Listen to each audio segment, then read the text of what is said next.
Hello everyone. आप सभी को बहुत बहुत हार्दिक स्वागत करता हूं। आज हम लेके आए हैं practice set number 1 SSC GD. जैसा कि हमें पता है एसएससी जीडी का नोटिफिकेशन आ चुका है। उसका पहला जो प्रीवियस ईयर जो भी सवाल था वो प्रीवियस ईयर में कैसा सवाल पूछा जाता है उसी को आज हम लेके आए हैं। तो अंत तक ज़रूर बने रहिएगा। 50 सवाल है। 50 सवाल में आप अनुमान लगा सकते हैं कि कैसा कैसा एसएससी जीडी में पूछा जाता है सवाल। तो देखो, सेक्शन ए में सबसे पहला सवाल है सामान्य ज्ञान। ठीक है, तो सामान्य ज्ञान में हम जितना भी सवाल पढ़ा रहे हैं सब में बाइलिंगुअल रहेगा, इंग्लिश हिंदी दोनों रहेंगे। तो सबसे पहला सवाल है कि भारतीय तिरंगे में सफ़ेद रंग में कुल कितनी तिलियाँ रहती है। तो कुल कितनी तिलियाँ रहती है? 24 तिलियाँ रहती है। ठीक है, पहला सवाल उसका 1 नंबर आंसर ए हो जाएगा। दूसरा सवाल है कि तुलबुल परियोजना किस नदी पर निर्मित है। तो तुलबुल परियोजना आपका झेलम नदी में स्थित है। किस नदी में? झेलम नदी में स्थित है। Option number A right answer हो जाएगा। नेक्स्ट सवाल है कि विश्व में कहवा का मंडी किस देश को कहा जाता है। विश्व में कहवा का मंडी किस देश को कहा जाता है? तो option number D Brazil. Brazil आपका राइट आंसर हो जाएगा। कहवा का मंडी ब्राज़ील को कहा जाता है। नेक्स्ट सवाल है कि सफ़ेद सोना किसे कहा जाता है। तो सफ़ेद सोना कपास को कहा जाता है, यानी कॉटन को कहा जाता है सफ़ेद सोना। नेक्स्ट सवाल है भाखड़ा नांगल परियोजना भांगड़ा किस राज्य की नृत्य शैली है। भांगड़ा तो पंजाब राज्य की नृत्य शैली है भांगड़ा।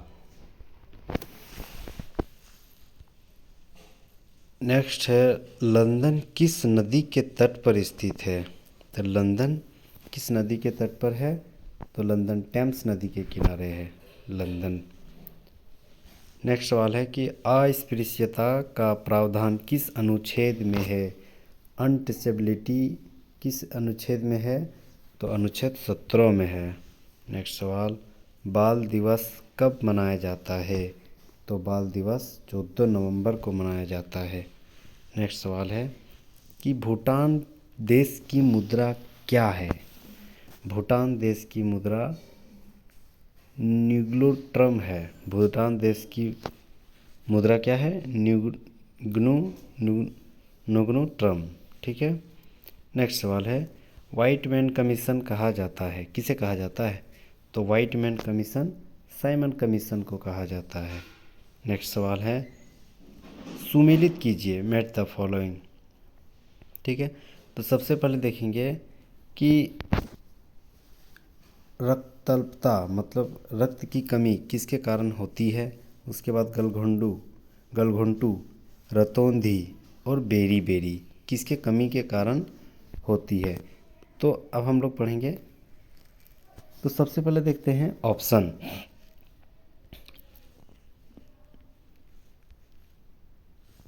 ऑप्शन हो जाएगा, तो देखते हैं सबसे पहले रक्तअल्पता माने ब्लड की कमी यानी लौह तत्व की कमी। तो लौह तत्व की कमी ए से 2 हो जाएगा। दूसरा नंबर देखते हैं। दूसरा नंबर हो गया गलघोंटू किससे होता है? तो गलघोंटू होता है आयोडीन की कमी से। गलघोंटू किससे होता है? आयोडीन की कमी से। नेक्स्ट है रतौंधी किससे होता है? तो रतौंधी होता है आपका विटामिन ए की कमी से। रतौंधी विटामिन ए की कमी से, गलघोंटू आयोडीन की कमी से, और ब्लड की कमी लोहे की कमी की वजह से। बच गया बेरी विटामिन बी की कमी से। ठीक है, तो ए का 2, बी का 3, सी का 4 और डी का 1। Option number B right answer हो जाएगा। 2 3 4 1। ठीक है, नेक्स्ट सवाल देखते हैं। शहद का प्रमुख घटक है। तो शहद का प्रमुख फ्रक्टोज है। शहद का प्रमुख फ्रक्टोज है। नेक्स्ट सवाल प्रोटीन को निम्नलिखित में से क्या माना जाता है? तो प्रोटीन को निम्नलिखित में से क्या माना जाता है? तो प्रोटीन जो है ना शरीर निर्माण करने में, शरीर को ग्रो करने में बहुत बड़ा योगदान है प्रोटीन का। नेक्स्ट सवाल है कि मानव शरीर रचना के संदर्भ में एंटीबॉडीज़ होते हैं। एंटीबॉडीज़ कौन है? जो मतलब कोई भी रोगाणु को मारने का काम कौन करता है? तो कौन करता है? प्रोटीन्स ही करता है। ठीक है। नेक्स्ट सवाल है मानव रक्त का पीएच मान क्या होता है? तो ऑप्शन नंबर सी 7.4, यानी हल्का सा क्षारीय होता है। अब सेक्शन बी में आते हैं। सेक्शन बी में सामान्य विज्ञान, जनरल साइंस के बारे में पढ़ेंगे। सबसे पहला सवाल है कि फर्न की संविधानी में कितनी ग्रीवानाल कोशिकाएं पाई जाती है? ये सारे सवाल एसएससी जीडी प्रीवियस ईयर सवाल है।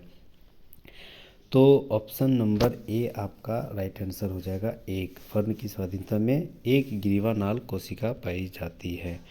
नेक्स्ट सवाल है कि कौन सा एंजियोस्पर्म वाहिका रहित होती है? तो कौन एंजियोस्पर्म वाहिका रहित होती है? तो ट्रोकोडेंड्रॉन। नेक्स्ट सवाल है कि मर्मिकोलॉजी किसका अध्ययन है? तो मर्मिकोलॉजी चींटियों का अध्ययन है। मर्मिकोलॉजी चींटियों का अध्ययन है। नेक्स्ट सवाल है कि शल्य क्रिया के बाद जन्म लेने वाला पहला बच्चा कौन था? तो शल्य क्रिया के बाद पहला बच्चा जूलियस सीजर था। नेक्स्ट सवाल है किस एंजाइम की उपस्थिति के कारण एचआईवी अपना आकार अक्सर बदल लेता है? तो किस एंजाइम की उपस्थिति के कारण? तो रिवर्स ट्रांसक्रिप्टेस के कारण। रिवर्स ट्रांसक्रिप्टेस एचआईवी के कारण एचआईवी अपना रक्त आकार बदल लेता है।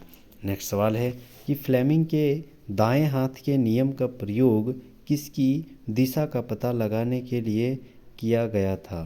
तो किसके लिए किया गया था? तो प्रेरित, option number C right answer हो जाएगा।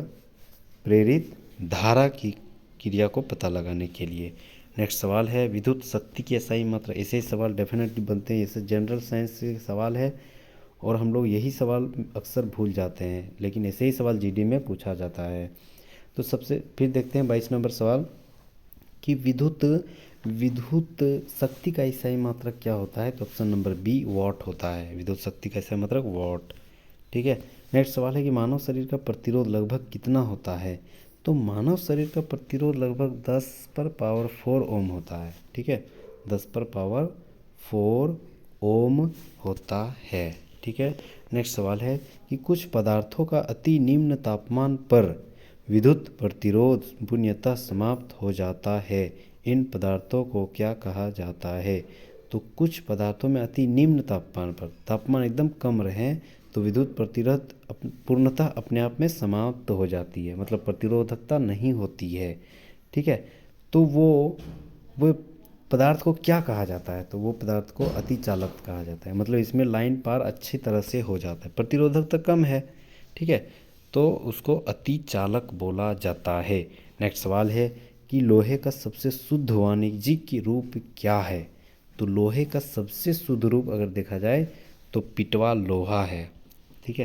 नेक्स्ट सवाल है कि पित्तल में क्या होता है, मतलब कि पित्तल कैसे बनता है?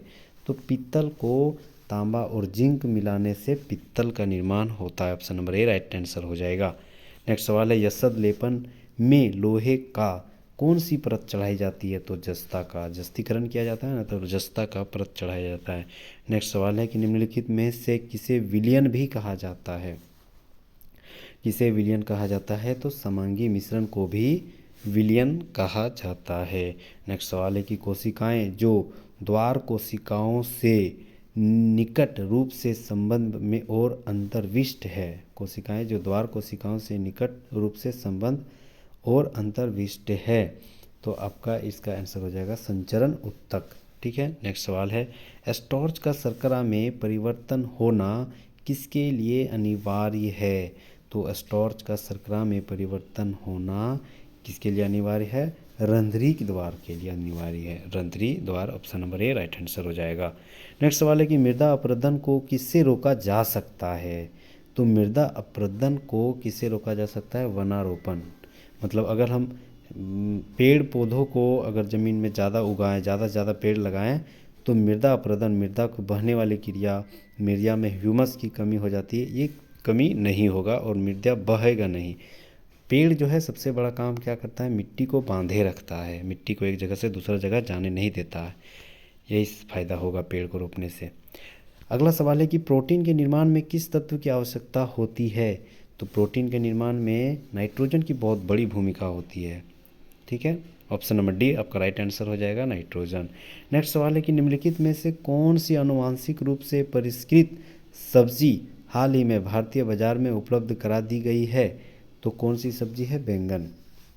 आनुवांशिक रूप से परिष्कृत सब्जी हाल ही में बाजार में, भारतीय बाजार में उपलब्ध करा दिया गया था। अगला सवाल है कि कैल्प क्या है। कैल्प क्या है, तो कैल्प एक समुद्री शैवाल जिसमें आयोडीन प्रचुर मात्रा में हो उसे कैल्प कहा जाता है। कैल्प क्या है, समुद्री शैवाल है एक। ठीक है, नेक्स्ट सवाल है कि निम्नलिखित में से विषम पद ज्ञात करें। मतलब कोई भी चारों, ये चारों जो ऑप्शन है, चार में से कोई भी एक अलग चीज़ है। तो कोई भी एक अलग क्या है, तो असीतासम, असीतास्म एक अलग चीज़ हो गया। ठीक है, अब आते हैं हम लोग सेक्शन सी में, जो मैथ और रीजनिंग है, ऐसे सवाल हम लोग बनाएंगे। ठीक है, तो देखते हैं। सबसे पहला सवाल है कि सही विकल्प चुनिए। जैसे 222/233 ऐसे ऐसे दिया हुआ है, इसको बनाएंगे कैसे, इसको छोटा रूप कैसे करेंगे। तो सबसे पहले देखना है, जैसे यहाँ 222/333, इसको हम लिख सकते हैं, क्या लिख सकते हैं, ये दोनों किससे कटेबल है, तो 11 से कटेबल से। मतलब किससे, क्या लिख सकते हैं, दो गुना 1 बटे 3 गुना 1 मतलब ऐसे लिख सकते हैं। इसके जगह हम ऐसे लिख सकते हैं। ठीक है, तो ये चीज़ हो गया 1 ठीक है। दूसरा देखते हैं, वह एक बट्टे 666 है। ठीक है, इसको भी लिख सकते हैं 1 गुना 1 बट्टे 6 गुना 1 ठीक है, इतना हो गया। देखना, याद रखना, ये सब चीज़ कॉमन में आ रहा है ना। फिर देखेंगे 333/222। ठीक है, इसको लिख सकते हैं 3 गुना 1 बट्टे 2 गुना 1 याद रखना, सब में 1 आया तो सब 1 को काट देना है। ठीक है, आप अपना कॉपी में लिख सकते हैं। तो 1 सब में काट देना है। तो क्या क्या बचेगा, हमारा बचेगा 2/3 माइनस 1/6 माइनस 3/2। ठीक है, अब इसको हल करेंगे तो एलसीएम होगा 6। एलसीएम जैसे ही हो गया 6, आपका इधर हो जाएगा, इधर हो गया 3 दूनी 6, 2 दूनी 4 माइनस 6 एकम 6 1 एकम 1 माइनस 2 तिया 3 तिया 9।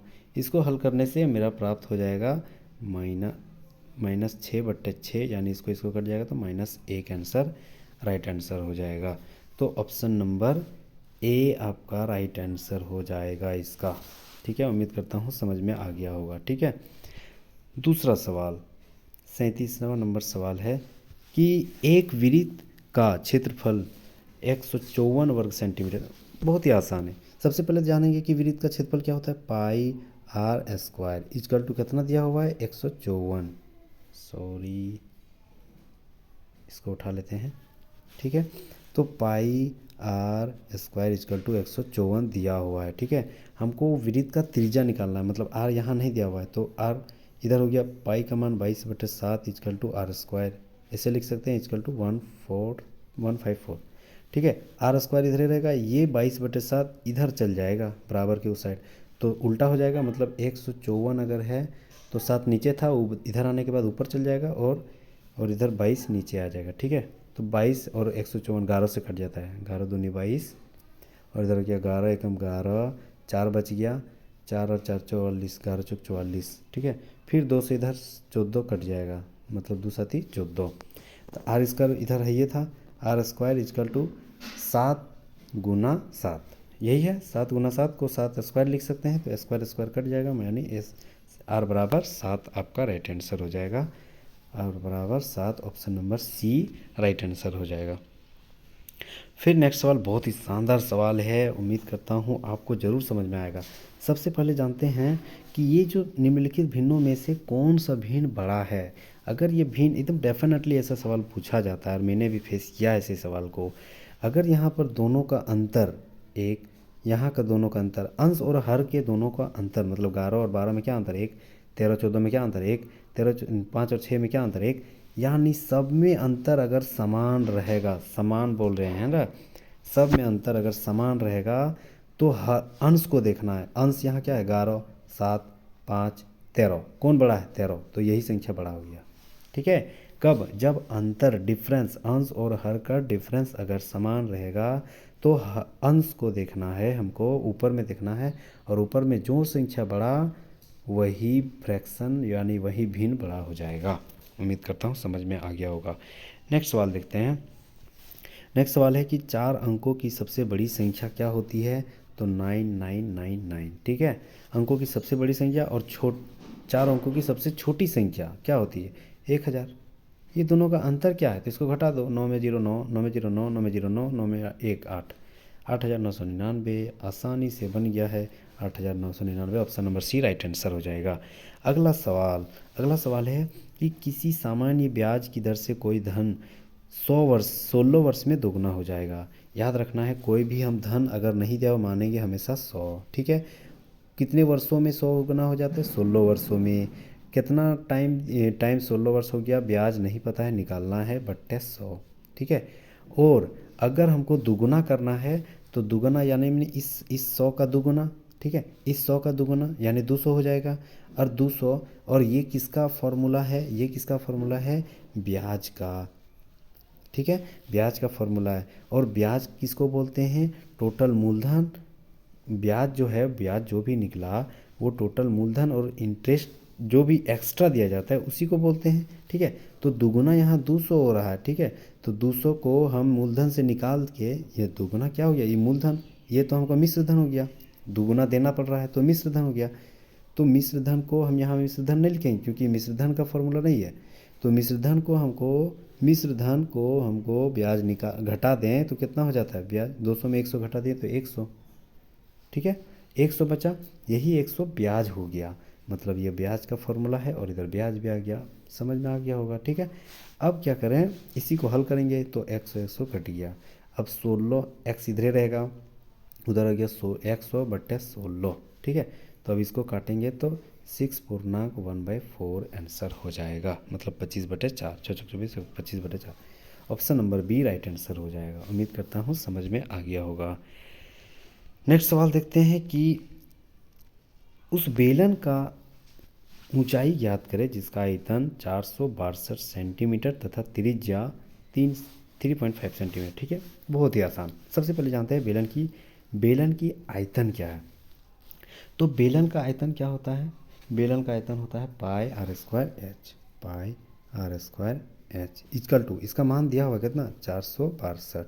ठीक है, अब यहाँ पर पाई स्क्वायर मतलब यहाँ 22 मान बैठाएंगे, 22/7 इंटू आर दिया हुआ है 3.5 इंटू 3.5। ठीक है, इंटू एच नहीं दिया हुआ, एच ही निकालना है हमको क्योंकि ऊंचाई यहाँ दिया हुआ है, ऊंचाई निकालना है, इक्वल टू 462। ठीक है, अब देखना है कि एच इधर रहेगा क्योंकि एच निकालना है, एच को इधर रखना है इधर।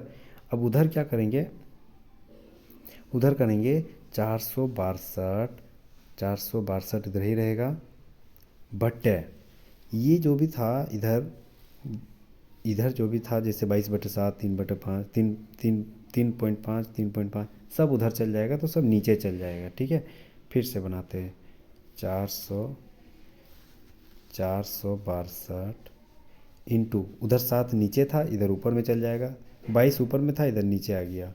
ठीक है, और 3.5 पॉइंट अगर हटाएंगे तो पॉइंट के बाद एक अक्षर यानी ऊपर में 1 0, फिर पॉइंट यहाँ हटाएंगे तो पॉइंट के बाद एक अक्षर यानी ऊपर में 0। अब यहाँ कटना है, देखो 7 5 35 कट गया। अब यहाँ देखो 5 का इससे यहाँ कुछ नहीं तो 1, मतलब 100 इधर हो गया तो 5 दूनी 10। ठीक है, 20 हो गया। फिर 5 7 35, 5 चौक 20 कट गया।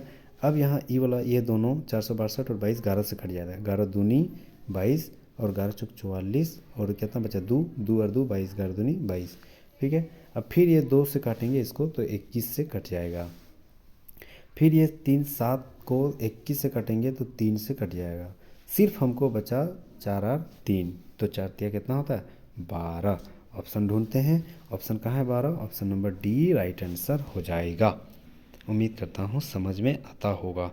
नेक्स्ट सवाल देखते हैं। नेक्स्ट सवाल थोड़ा पेचीदा है, लेकिन कुछ भी पेचीदा नहीं, आराम से बन जाएगा। सबसे पहले है कि sine 2a is equal to 2 sine A, ठीक है। तो sine 2a is equal to 2 sine A into cos A होता है। तो साइन 2a इजकल टू, हम यहाँ 2 साइन ए जो है ना, 2 साइन ए की जगह हम क्या लिख सकते हैं, पहले लिख देते हैं, पहले 2 साइन ए ये वाला लिख देते हैं, ठीक है। अब फिर 2 साइन ए यहाँ लिखें, 2 साइन ए यहाँ लिखें, ठीक है, इंटू 2 साइन ए इंटू ये जो साइन ए है into sine 2a is equal to होता है 2 साइन ए इंटू कॉस ए, ठीक है। तो 2 साइन ए इंटू कॉस ए, इसके जगह हम लिख सकते हैं 2 साइन ए इंटू कॉस ए, तो 2 साइन ए इंटू कॉस ए लिख दिए, ठीक है। इसके जगह साइन 2a की जगह हम लिख दिए, इसके जगह हम ये चीज़ लिखें 2 साइन ए इंटू कॉस ए, ठीक है। उसके बाद 2 साइन ए इंटू कॉस ए और माइनस ये जो 2 साइन ए बराबर के उस साइड था इधर ले आए, तो -2 साइन ए हो जाएगा इजकल टू 0, ठीक है। यहाँ तक समझ में आ गया। अब कैसे करें, अब क्या करेंगे, यहाँ भी 2 साइन है, यहाँ भी 2 साइन है, दोनों को कॉमन ले लेते हैं, ठीक है। तो फिर से बनाते हैं, आप अपना नोट्स ज़रूर बनाइएगा, इसी से समझ में आएगा। तो 2 साइन ए हम कॉमन ले लेते हैं, 2 साइन ए कॉमन ले लें, तो इधर क्या बचा था, कॉस ए था, तो कॉस ए बच गया, और माइनस वहाँ कुछ नहीं बचा लास्ट में, तो 1 बचेगा इजकल टू 0, ठीक है। अब क्या करें, ये साइन बच गया और sine A cos A equal to 0, यानी साइन ए सिर्फ 0 बचेगा आंसर, ठीक है। Sine A equal to 0, option number C right answer हो जाएगा। नेक्स्ट सवाल बहुत ही शानदार रीजनिंग का सवाल है। दिया हुआ है कि चित्र में प्रश्न चित्र के स्थान पर कौन सा अंक आएगा, तो कौन सा अंक आएगा,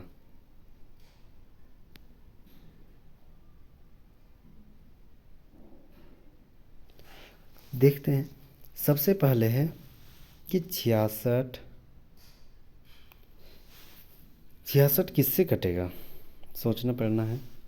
66 ऑप्शन से भी देख सकते हैं, एक 22 गुना 3 से कट जाता है, कटेगा ना, 22 तिया 66, ठीक है। 198 किससे कटेगा, 198 किससे कटेगा, 66 गुना 3 से कट जाएगा, ठीक है। 594 किससे कटेगा, 198 गुना 3 से कट जाएगा। अब समझ में आया क्या बोल रहा है, ये जो 22 है इसी का 3 से गुना किए तो 66 आया, फिर 66 को 3 से गुना किया तो 198 आया, फिर 198 को 3 से किया तो 594 आया। तो 22 बेस है, मतलब यहाँ क्या हो जाएगा 22 answer, option number C right answer हो जाएगा। 22 को 3 से गुना किया 66, 66 को 3 से गुना किया 198, 198 को 3 से गुना किया 594, रही तो आ गया आंसर। तो option number A right answer हो जाएगा 22। बहुत ही शानदार सवाल परसेंटेज का। 290 का आसानी से बनेगा, 290 का की जगह क्या लिखते हैं, गुना 5% दिख रहा है, मतलब नीचे 100, 1 0 1 0, 5 दूनी 10, 2 का पहाड़ा 29 बार में, 2 एकम 2, 2 चौके 8 और 1 बच गया, 2 बचे 10, 4.5, 14.5 आसानी से बन गया 14.5, आपका number option number C right answer हो जाएगा। नेक्स्ट सवाल, एक आदमी अपने घर से 10 किलोमीटर उत्तर की ओर जाकर, 10 किलोमीटर उत्तर, हम लोग को पता है ये वाला ईस्ट है, ये साइड, ये वाला वेस्ट, नॉर्थ, साउथ, ठीक है। अब जानते हैं 10 किलोमीटर उत्तर, 10 किलोमीटर उत्तर की ओर गया, उसके बाद दाहिने मुड़ता है, जाकर दाहिने मुड़ता है 6 किलोमीटर जाता है, ठीक है। अब वो अपने घर से कितना दूरी है, मतलब यहाँ से यहाँ कितना दूरी है, तो ये क्या है, कर्ण है ना। तो कर्ण को हम लोग जानते हैं क्या होता है, अंडर रूट, इसको अगर a मान लेंगे और इसको b, तो a² यानी 10 का स्क्वायर प्लस बी का स्क्वायर यानी 6 का स्क्वायर। तो अंडर रूट कितना हो जाएगा, 10 का स्क्वायर 100 और 6 का स्क्वायर 36। फिर बनाते हैं अंडर रूट 100 प्लस 36 यानी अंडर रूट 136। ठीक है, 136 हो गया। अब इसका आंसर, इसको 136 को अगर निकालेंगे तो 11.66 लगभग आएगा। लगभग में 11.66 आंसर आपका option number B right answer हो जाएगा, ऑप्शन नंबर बी। नेक्स्ट सवाल है कि कुर्सी किस तरह फर्नीचर से संपर्क है, उसी तरह फॉर्क किस से संपर्क है। ठीक है, तो कुर्सी से क्या बनता है, फर्नीचर बनता है। ठीक है, तो फॉर्क से क्या बनेगा, कटलरी बनता है, कटलरी।